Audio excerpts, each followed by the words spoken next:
This program is brought to you by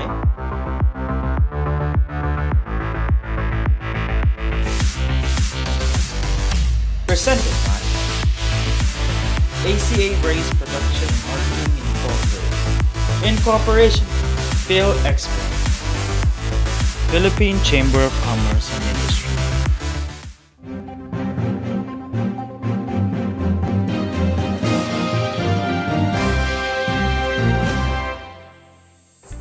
We had been looking for an inclusive business model in which the industrial sector, particularly manufacturing, can play a bigger role in generating employment, investments, and innovation. Manufacturing is important because studies have shown that it can generate high-quality paying jobs, high innovation, and higher productivity. But is the sector up to the challenge? How are government and private sector engaged to do their part in this task?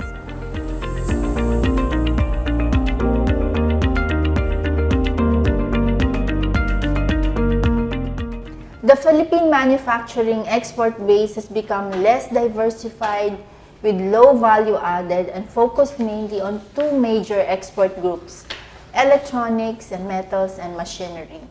And this has been the story for decades now. The Board of Investments under the Department of Trade and Industry has been running programs to reverse the situation. Let's get the progress from all these efforts from the Industry Development and Trade Policy Group of the Department of Trade and Industry, Assistant Secretary Rafaelita Aldaba. Ma'am, welcome to Business and Beyond. Ma'am, the growth of the manufacturing sector for the past 7 to 8 years has been an average of 7 to 8%. Mm-hmm. What is happening this year? Bumaba yata, ma'am, no? From about 7 to 8%. In the third quarter, it's down to about 4%. 4%. What's happening? Over the last 8 years, manufacturing has really been growing so fast. In some quarters, we've hit double-digit growth. Well, the slowdown that we're witnessing started this year, and this has been brought about by rising prices. But we've already hit the peak, and based on forecasts from academe as well as from other researchers, Philippines would still be able to reach from 6.2 to 6.4% this year, and for next year 6.4 to 6.6%. In order to fully support the growth and development of our industries, the strategies need to be specific to the characteristics of the sector, and so this is one area where we're focusing our efforts on right now, really making our industries more competitive. And of course, to be competitive, you need to be innovative.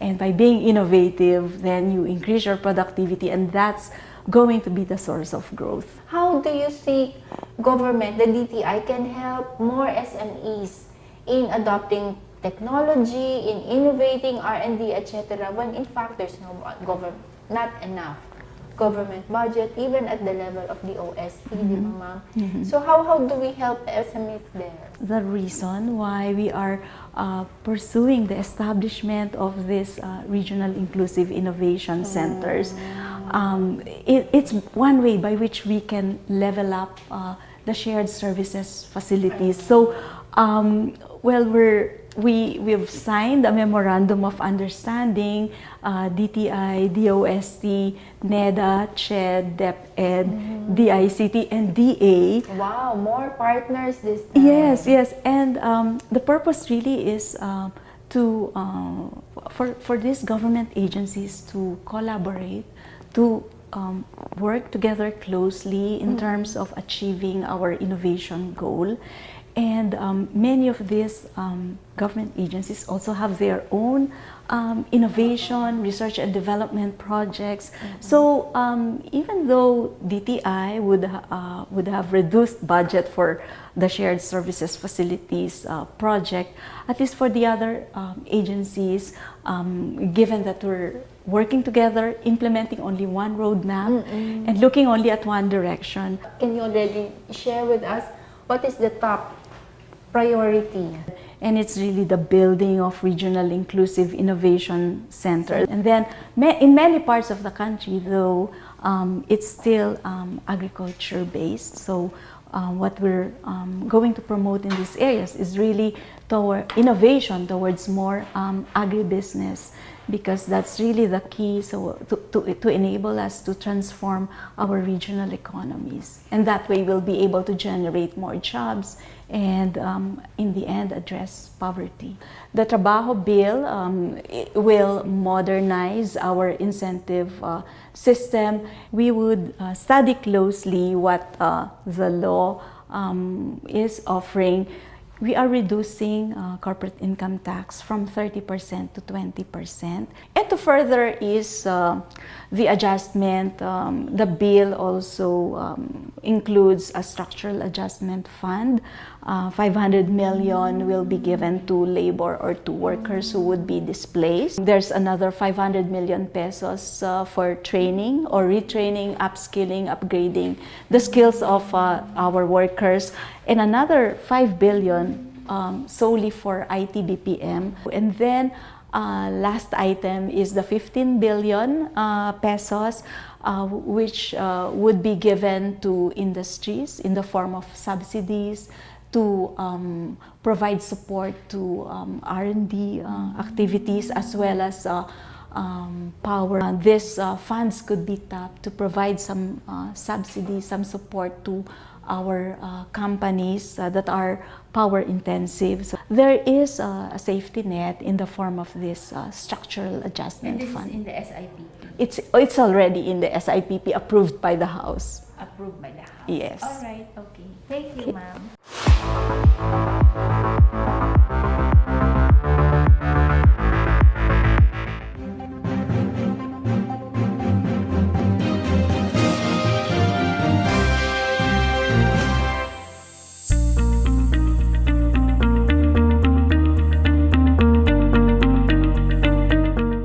For the manufacturing sector to thrive in the Philippines, first is we need to be able to control smuggling. Because when you smuggle goods, then naturally they don't pay taxes, they don't pay VAT, plus of course their products are not subjected to standards. So they are robbing Filipinos of rightfully the jobs that are supposed to be available in the Philippines. The other thing that I think we should really revisit or review is to be able to level the playing field with respect to our benchmarking against our competitor countries. If others are have a lower tax rate, then we are not going to be the primary venue for their investments, particularly in the manufacturing. And obviously, if the manufacturing facilities are not available in the Philippines, then the jobs will also not become available in the Philippines. In terms of future readiness, I think the Philippines is in a very good place. As we have seen, the natural demographics of the country is the one that's pushing it into that right space. You've noticed that the major shift of the industry and the economy is moving to areas where there is a higher level of population, of consumers, and at the same time we're at that sweet spot where we're the second highest populated country in Asia, at the same and we have one of the youngest averages. So if we look at that demographic, that's the exact demographic that the future is looking at. So that's where we are as far as opportunity. The challenge is, are we ready for that future? And this is where I think the collective work that's being done both by the industry to DTI, the industry and the ACABIN needs to come together in order to make it more realizable. This trend that is happening on a global basis, driven by Industry 4.0, by automation, by AI and all those sorts, is real. and eventually we're going to get affected by it. What do we wish? In spite of the good coordination we've had so far, there's still a lot of agencies that we have to work closely with. As the new ease of business law comes into effect, we look forward to the cooperation with industry and the collaboration from one agency to another to make it happen, make it easier for manufacturers to create value for our Filipino consumers, for industry, and for our export markets.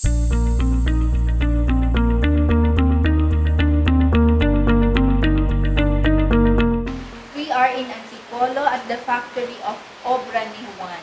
And we are with the marketing manager, Mr. Clark Wittich. Hello. And the product manager, Ms. Marie Skizon. Hello. Thank you for having us here. Of course. Please share with us briefly the beginnings of the company. It all started out as a basic t-shirt manufacturing company lang.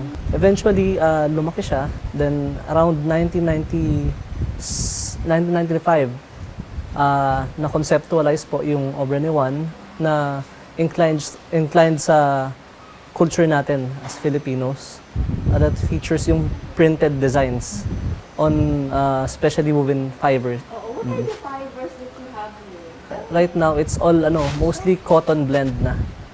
And it features yung cotton, polycotton namin na mostly wrinkle-free na. So, less stress sa ironing. Okay. These are obviously high-end, no? Mid-range to high-end. Mid to high po. Mid to high-end. And you said you have other brands. Obra ni Juan is really the line or the brand for the men's line. Yes, no? yes, ma'am. And you have other brands. Yes po. Besides Obra ni Juan, we also have Iho and La Obra. It's located in Kultura stores and SM malls. So usually, ito po yung mga for resort wear namin. And then we also have PG21. It's also found in Robinson's malls. We usually, this one naman caters to mga young professionals, mga yuppies. So yung pattern po namin dito, talagang pang yuppies siya. Well, what inspired you to go into this line? It's very specialized, no? And not everybody wears this. So really, it's a niche market. What inspired you to go into this line? Well, since yung clothing manufacturing industry is saturated na po sa yung mga purely t-shirts, kaya polos, o kaya yung mga formals. So, doon namin nakita na yun nga, pwede tayong gumawa ng something, yung mga designs na local, tapos unique. Right now, kami lang ang gumagawa ng mostly printed designs na ginagamit sa polo o kaya sa yung mga authentic shirts namin. Katulad ng mga nandito. So how many employees do you have? And is this the only factory? Yes. Right now we have only one factory located here in Antipolo. We have 103 employees here alone sa factory. And then around mga 70 plus po yung mga sales promos namin, yung mga sa malls na po. Alright, go ahead and invite them to buy. Hello everyone! We are inviting you to visit our branches in Robinson's department stores for Obra ni Juan and PG21. You can also find us in SM department stores Kultura section for Iho and La Obra. And for Obra ni Juan in SM, you'll find us in the menswear section. And you'll also find us in Santa Lucia department store, Landmark Trinoma. You may visit our website. It's www.obranijuan.com, and we also have a Facebook page. Just type in Obra ni Juan there. Thank you very much, Clark. And Our Thank pleasure, you. ma'am. Nice meeting you po. And go on, continue this beautiful, and I'm sure it will grow pa. Yes, because it hasn't you reached haven't its even peak pa eh. explore- Yeah, you haven't explored the export market. Mhm. Okay, thank you. Thank you, ma'am. Thank you for having us. Yes, Business and Beyond will be back. Stay tuned.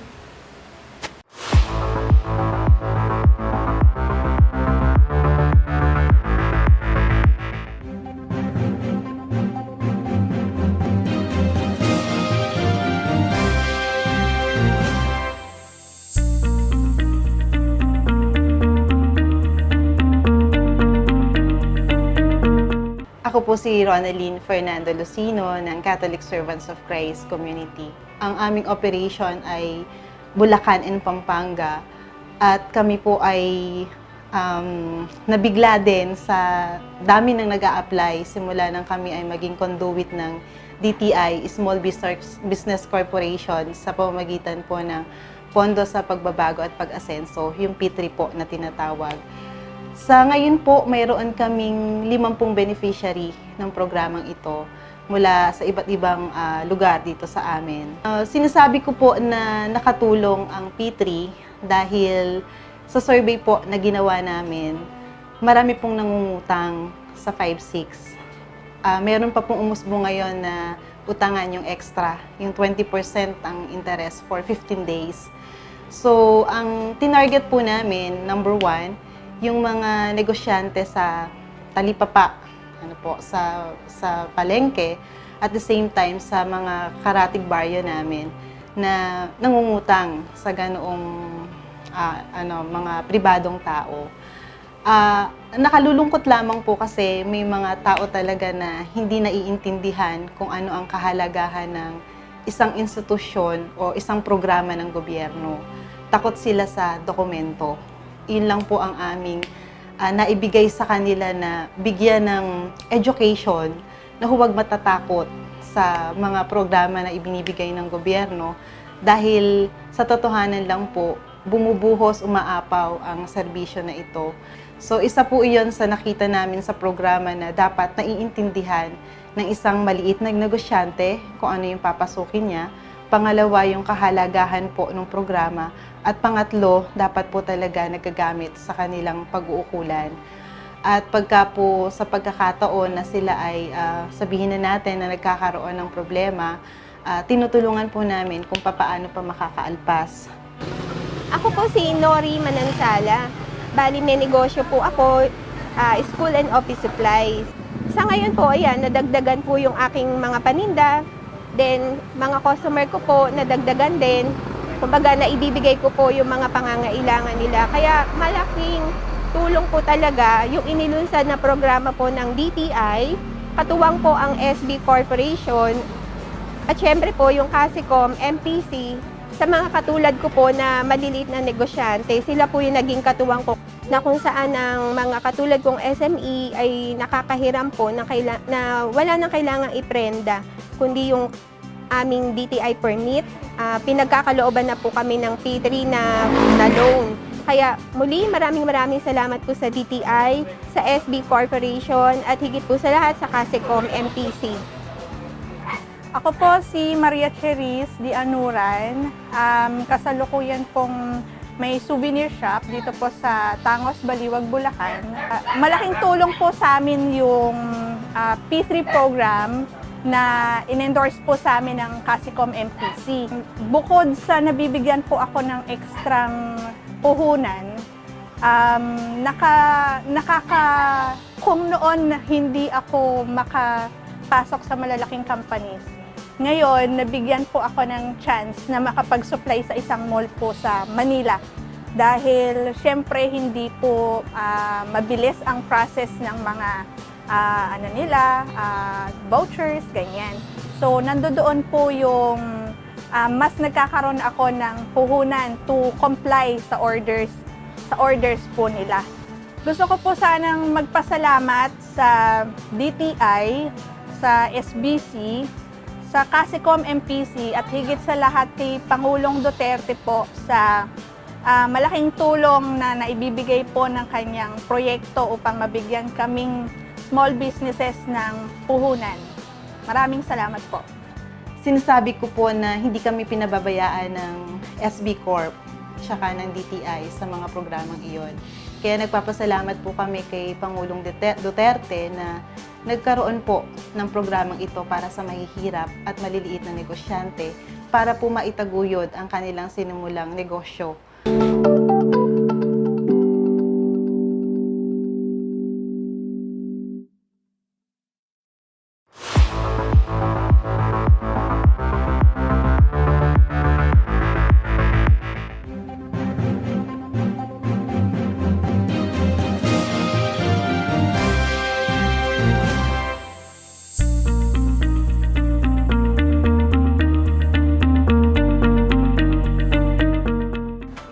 Welcome to Diana Stalder, Face, Body, and Skincare with a Total Beauty and Health Cafe. I am Diana Stalder, and together with me is my mom, Dina De La Paz Stalder. I was once a farmer and I was once a maid. I graduated as a medical technology. In 1996, I started the very first facial and skincare clinic at the heart of Makati. That is the time when I'm back from United Kingdom, and I have seen a lot of opportunities that dermatologists are not doing in their clinic.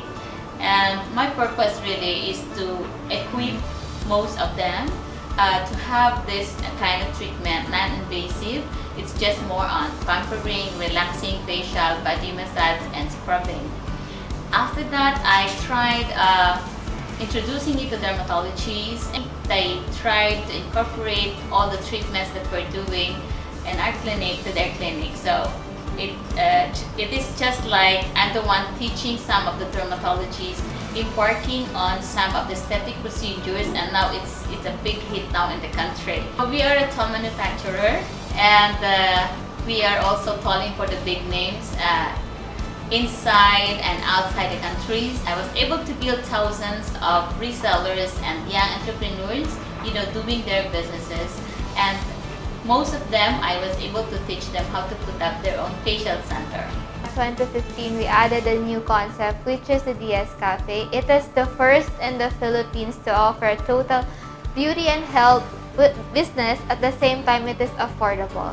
Actually, the inspiration behind kasi the cafe was both of us, my mom and I, are fat. So, nakita namin na kailangan din namin pumaya to maintain yung mga health issues namin. My mom studied Ideal Protein from Canada. Then, eventually, in-adapt po namin siya here in the Philippines. And then, we added mga calorie-counted meals para yung sa mga not affordable, yung mga high nutrition diet. They can go here, have their own food, well prepared, freshly in the morning, na healthy pa. We have one of the best seller is my concoction regarding the eye booster. That is for my younger sister because she is diagnosed with acute glaucoma 3 years ago. Then after a month of juicing, yung eye pressure niya from 25 and 28 naging normal, which is 2020, and yung kabila, medyo mas mababa pa dun sa 2020. So, I would like to invite everyone to visit Diana Stalder. We have 3 branches here in Gateway Mall and in SM Mega Mall. Both have cafe, and one in SM Calamba. To visit us, please visit our website at www.dianastalder.com. Also like us on Facebook, Diana Stalder by Dermaline. It's a wrap. Join us again next Sunday, same time, for our continuing discussions. Please let us know your comments and suggestions through our social media accounts. Remember, connections matter here at Business and Beyond.